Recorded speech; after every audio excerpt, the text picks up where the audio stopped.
Hello friends, NCERT की आज एक तीसरी क्लास है। तो आइए शुरू करते हैं। बता दें आपको फिर से कि ये क्लास 6 की किताब है और विषय है एसएसटी यानी कि हिस्ट्री से हम शुरू कर रहे हैं।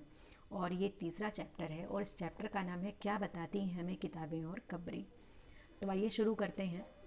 दुनिया के प्राचीनतम ग्रंथों में से एक, शायद आपने वेदों के बारे में सुना होगा। बिल्कुल सुना है। वेद 4 होते हैं, ऋग्वेद, सामवेद, यजुर्वेद और अथर्ववेद। इनमें जो सबसे पुराना वेद है उसका नाम है ऋग्वेद, जिसकी रचना लगभग 3500 साल पहले हुई थी। ऋग्वेद में 1000 से ज़्यादा प्रार्थनाएं हैं जिन्हें सूक्त कहा गया। तो आप समझ गए होंगे कि सूक्त क्या है। ऋग्वेद में देवताओं को प्रसन्न करने के लिए जो प्रार्थनाएं लिखी गई हैं उनको कहा जाता था सूक्त। अगर सूक्त के शाब्दिक अर्थ की बात करें तो ऐसा शब्द जिसे अच्छी तरह से बोला गया हो। विभिन्न देवी देवताओं की स्तुति में ये रचे गए हैं। इनमें से जो प्रमुख रूप से देवता थे वो 3 थे, अग्नि, इंद्र और सोम। ये प्रमुख रूप से 3 देवता थे जो ऋग्वैदिक काल में बहुत ज़्यादा प्रसिद्ध थे। अग्नि को आग का देवता माना जाता था, इंद्र युद्ध के देवता हैं और सोम एक पौधा है। तो आपने सुना भी होगा कि इंद्र भगवान प्राचीन काल में बहुत सारी लड़ाइयाँ लड़ा करते थे, उनके ऊपर कोई भी राक्षस कभी भी हमला कर देता था। तो इंद्र युद्ध के भी देवता माने जाते थे और पानी के देवता तो ये हैं ही जो वर्षा कराते थे। और सोम भी एक प्रकार के देवता होते थे और सोम एक पौधा होता है जिससे एक खास प्रकार का पेय पदार्थ बनाया जाता था जिसे सोमरस कहा जाता था। तो वैदिक प्रार्थनाओं की रचना जो थी वो ऋषियों ने की थी। आचार्य विद्यार्थियों को इन्हें अक्षरों, शब्दों और वाक्यों में बांटकर सस्वर पाठ द्वारा कंठस्थ करवाते थे। अधिकांश सूक्तों के रचयिता सीखने और सिखाने वाले पुरुष होते थे। कुछ प्रार्थना की रचना महिलाओं ने भी की थी। ऋग्वेद की जो भाषा थी वो थी प्राक संस्कृत या वैदिक संस्कृत। ध्यान रखिएगा, ऋग्वेद की जो भाषा है उसको प्राक संस्कृत या वैदिक संस्कृत कहा जाता है। और हम लोग जो अपने स्कूल में संस्कृत भाषा पढ़ते हैं उससे ये बिल्कुल अलग होती थी। फिर देख लेते हैं कुछ अन्य भाषाओं का परिचय, संस्कृत और कुछ अन्य भाषाएं। तो संस्कृत भाषा भारोपीय यानी कि भारत और यूरोपीय, भारोपीय मतलब भारत और यूरोपीय से मिलकर बना है, भाषा परिवार का हिस्सा है। भारत की कई भाषाएं, असमिया, गुजराती, हिंदी, कश्मीरी, सिंधी, एशियन भाषाएं जैसे फारसी तथा यूरोप की बहुत सारी भाषाएं जैसे कि अंग्रेजी, फ्रांसीसी, जर्मन, यूनानी, इतावली, स्पेनिश आदि इसी परिवार से जुड़ी हैं। इन्हें एक भाषा परिवार इसलिए कहा जाता है क्योंकि आरंभ में उनमें कई शब्द एक जैसे थे। जैसे उदाहरण के लिए हम देख रहे हैं कि मात्र, ये जो भाषा, जो ये शब्द है ये संस्कृत का है।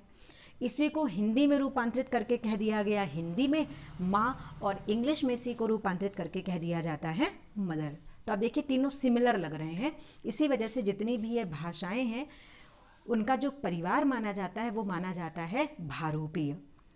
इसमें भी देखिए बहुत सारी समानताएं हमें नजर आ रही हैं। उपमहाद्वीप में दूसरे भाषा परिवारों की भाषाएं भी बोली जाती हैं। उदाहरण के लिए पूर्वोत्तर प्रदेशों में तिब्बत वर्मा परिवार की भाषाएं बोली जाती हैं। तमिल, तेलुगु, कन्नड़ और मलयालम द्रविड़ भाषा परिवार की भाषाएं हैं, जबकि झारखंड और मध्य भारत के कई हिस्सों में बोली जाने वाली भाषाओं को जो नाम दिया जाता है, जो परिवार है उनका, वो है ऑस्ट्रो एशियाटिक परिवार। तो आप समझ गए होंगे कि कौन सी भाषा है और उसका परिवार क्या है। हम जिन किताबों को पढ़ते हैं वे लिखी और छापी गई हैं। ऋग्वेद का उच्चारण किया जाता था यानी उसको बोला जाता था और इसको सुना जाता था, ना कि पढ़ा जाता था। रचना के कई सदियों बाद इसे पहली बार देखा गया। इसे छापने का काम तो मुश्किल से 200 साल पहले हुआ था। तो ऋग्वेद लिखा तो आज से करीब 3500 साल पहले गया, लेकिन इसको जो छापा गया वो छापा गया लगभग आज से 200 साल पहले। ऋग्वेद का उच्चारण किया जाता था और श्रवण किया जाता था, लेकिन ये लिखा हुआ नहीं था। वास्तव में देखा जाए तो उस तरीके से लिखा नहीं था जिस तरीके से आज की किताबें लिखी गई हैं। हालांकि 200 साल पहले इसको लिखने का काम शुरू किया गया। अब बात आती है कि इतिहासकार ऋग्वेद का अध्ययन कैसे करते हैं। तो इतिहासकार पूरा तत्ववेत्ताओं की तरह ही अतीत के बारे में जानकारी इकट्ठा करते हैं, लेकिन भौतिक अवशेषों के अलावा वे लिखित स्रोतों का भी प्रयोग करते हैं। चलिए देखते हैं कि वे ऋग्वेद का अध्ययन कैसे करते होंगे। ऋग्वेद के कुछ सूक्त वार्तालाप के रूप में भी मैंने आपको सूक्त बताया था कि सूक्त किसे कहते हैं। ऋग्वेद में जो स्तुति देवी देवताओं की जाती थी उन्हें नाम दिया जाता है सूक्त। तो सूक्त भी वहाँ पर ऐसे होते हैं जैसे लगता है कि दो लोग आपस में वार्तालाप कर रहे हो, कन्वर्सेशन कर रहे हों। तो विश्वामित्र नामक ऋषि और देवियों के रूप में पूजित दो नदियाँ ब्यास और सतलज के बीच संवाद के कुछ सूत्र हैं। अर्थात जो विश्वामित्र जी थे वो दो नदियों, जो नदियां हैं वो ब्यास और सतलज हैं, इनसे बातचीत कर रहे हैं, वार्तालाप कर रहे हैं, जिसके बारे में यहाँ पर लिखा हुआ है। देखिए ये आपके सामने चित्र बना हुआ है। ये ऋग्वेद की एक पांडुलिपि का पन्ना है। और पहले मैंने आपको बताया था कि पांडुलिपि जो होती थी या तो वो ताड़पत्र पे होती थी या फिर वो भोजपत्र पे होती थी। तो भूर्ज वृक्ष की छाल पर लिखी गई ये पांडुलिपि कश्मीर में पाई गई थी। लगभग 150 साल पहले ऋग्वेद को सबसे पहली बार छापने के लिए इसी का प्रयोग किया गया था। इसी पांडुलिपि को देखकर इसका अंग्रेजी अनुवाद तैयार किया गया और वर्तमान में ये पांडुलिपि जो है ये महाराष्ट्र के एक पुस्तकालय में सुरक्षित है। तो आप देखिए इसकी जो भाषा है वो काफ़ी डिफरेंट है। फिर बात आती है मवेशी, घोड़े और रथ। ऋग्वेद में मवेशियों, बच्चों, खासकर पुत्रों और घोड़ों की प्राप्ति के लिए अनेक प्रार्थनाएं हैं। जैसे आज के समय में लोग पूजा पाठ करते हैं, वैसे ऋग्वैदिक काल में भी पूजा पाठ होती थी। तो पूजा पाठ करते थे मवेशी यानी कि जानवरों के लिए, और बच्चों यानी कि प्रमुख रूप से पुत्र प्राप्ति के लिए, और घोड़ों की प्राप्ति के लिए प्रार्थनाएं की जाती थी। घोड़ों को लड़ाई में रथ खींचने के काम में लाया जाता था और इन लड़ाइयों में मवेशी जीतकर लाए जाते थे। मवेशी मतलब होता है जानवर। लड़ाइयाँ वैसे ज़मीन के लिए भी लड़ी जाती थीं जहाँ अच्छे चारागाह हों और जहाँ पर जौ जैसी जल्दी तैयार हो जाने वाली फसलों को उपजाया जा सकता हो। कुछ लड़ाइयाँ पानी के स्रोतों और लोगों को बंदी बनाने के लिए भी लड़ी जाती थीं।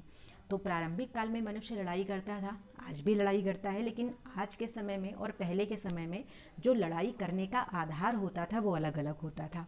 पहले के समय में जो लड़ाई होती थी वो होती थी कि जानवरों को जीतने के लिए, क्योंकि जानवर जीतेंगे तो जब युद्ध होगा तो उन्हीं जानवरों को लेकर जाएंगे, या इसके अलावा जिस ज़मीन पर अच्छे चारागाह होते थे उस ज़मीन के लिए लड़ाइयाँ होती थीं। और ऐसी ज़मीन के लिए लड़ाई होती थी जहाँ पर जौ की जल्दी फसल तैयार हो जाए। पानी के स्रोतों के लिए भी लड़ाई होती थी और अधिक से अधिक लोगों को बंदी बनाकर अपनी तरफ से उनको भर्ती कर लेना, इसके लिए भी लड़ाइयाँ होती थीं। युद्ध में जीते गए धन का कुछ भाग सरदार रख लेते थे तथा कुछ हिस्सा पुरोहित को दे दिया जाता था। शेष धन आम लोगों में बांट दिया जाता था। कुछ धन यज्ञ करने के लिए भी प्रयुक्त होता था। धन की आग में आहुति दी जाती थी। ये आहुतियाँ देवी देवताओं को दी जाती थीं। घी, अनाज और कभी कभी जानवरों की भी आहुति दे दी जाती थी। तो जैसे आज के समय में आहुति दी जाती, जब हवन करते हैं तो देवी देवताओं का आवाहन करके किया जाता है, वैसे पहले भी किया जाता था। और कभी कभी जानवरों की भी आहुति दी, यानी जानवरों की भी बलि दी जाती थी। अधिकांश पुरुष इन युद्धों में भाग लेते थे, यानी जो युद्ध होते थे इसमें जो भाग लेते थे वो पुरुष लेते थे। कोई स्थानीय सेना नहीं होती थी, लेकिन लोग सभाओं में मिलते जुलते थे और युद्ध व शांति के विषय में सलाह मशवरा करते थे। वहाँ ये ऐसे लोगों को अपना सरदार चुन लेते थे जो बहादुर और कुशल योद्धा हों, यानी इनके पास कोई भी परमानेंट सेना नहीं होती थी। अगर किसी दूसरे राज्य के पास, राज्य पर इनको आक्रमण करना था तो एक सभा बुला लेते थे और उस सभा में जो सबसे कुशल और बहादुर व्यक्ति होता था उसी को ये अपना सरदार चुन लेते थे। फिर लोगों की विशेषता बताने वाले कुछ शब्द हैं कि वहाँ पर किस प्रकार के लोग हुआ करते थे।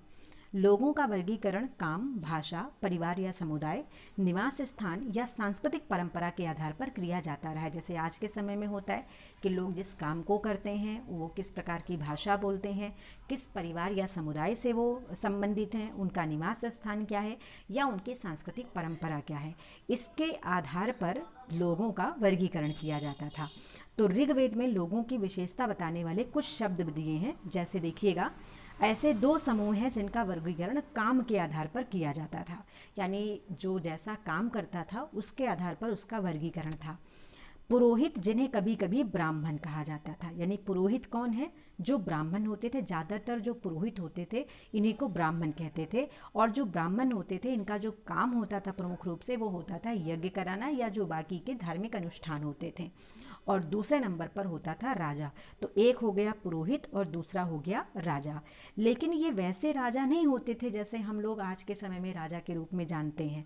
ये ऐसे राजा नहीं होते थे, ना ही ये ऐसे राजा होते थे जो बड़े बड़े राजधानी इनकी हो या किसी महल में रहते हों या इनके पास कोई सेना हो, और ना ही ये किसी प्रकार का कोई टैक्स वसूलते हों।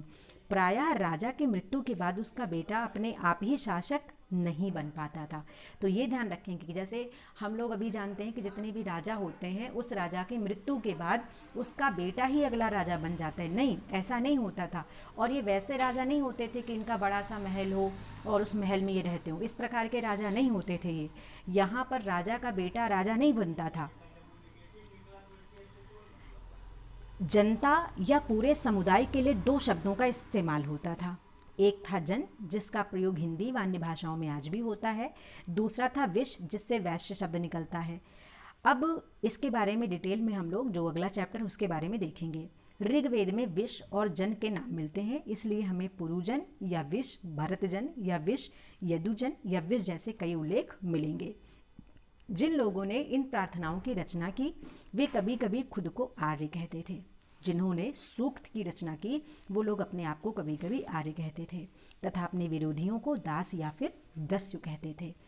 दस्य वे लोग थे जो यज्ञ नहीं करते थे और शायद दूसरी भाषाएं बोलते थे।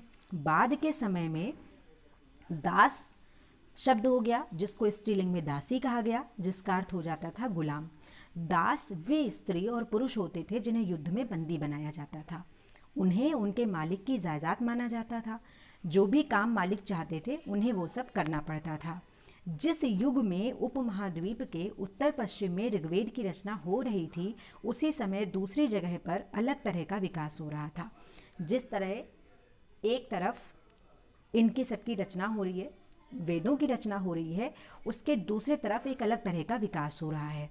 तो देखते हैं कि वो दूसरा विकास क्या है। तो वहाँ पर जो दूसरा विकास